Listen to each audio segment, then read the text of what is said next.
সব চিন্তার মুশকিল আসান। এখন সত্যি গলা দিয়ে খাবার নামবে না লাভলি। যা টেনশন হচ্ছে না, খালি মনে হচ্ছে এই সমস্যার সুরাহা কি করে হবে। দিদি, আগে তুমি পেট ভরে খেয়ে নাও, শরীরে পুষ্টি যাক, তাহলে দেখবে মাথা খুলে গেছে। খালি পেটে বুদ্ধি আসে নাকি? আর এখন অনিয়ম করলে একদম চলবে না, সময় মতো খাওয়া দাওয়া করতে হবে, যে আসছে তার কথা ভেবে। শ্রী লাভলি কিন্তু কিছু ভুল বলছে না, আগে খাবারটা খেয়ে নাও, তারপর বলছি। আমার সত্যি ইচ্ছে করছে না খেতে। দিদি, তোমাকে খেতেই হবে, এটা মায়ের হুকুম। আর তুমি শুনলে না মা কি বললো? তোমাকে কিন্তু নিচের ঘরে শিফট করে দেবে। বাবা রে, এ কি শুনছি? এ দাদা, আমি তো বিশ্বাসই করতে পারছি না রে। আচ্ছা লাভলি, তুই কবে থেকে মায়ের হুকুম মানছিস রে?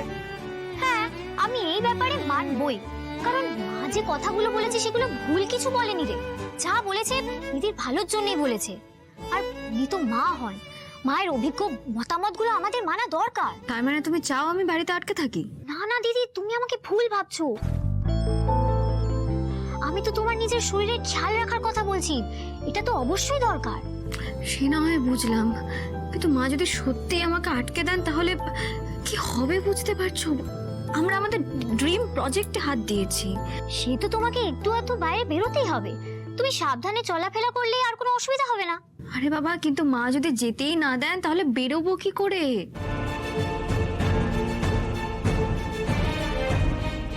আমি সমস্যার কোনো সমাধান খুঁজে পাচ্ছি না। সবাই দেখো চুপ করে বসে আছে, কেউ কিচ্ছু বলছে না, শুধু মজা করছে তখন থেকেই আর কি করছে। এই রাজ, একটু উপায় বলো না। এই লাভলি, বলো না একটু উপায়। আরে বাবা, আমার মাথায় যদি কোনো উপায় থাকতো এতক্ষণ আমি বলে দিতাম না।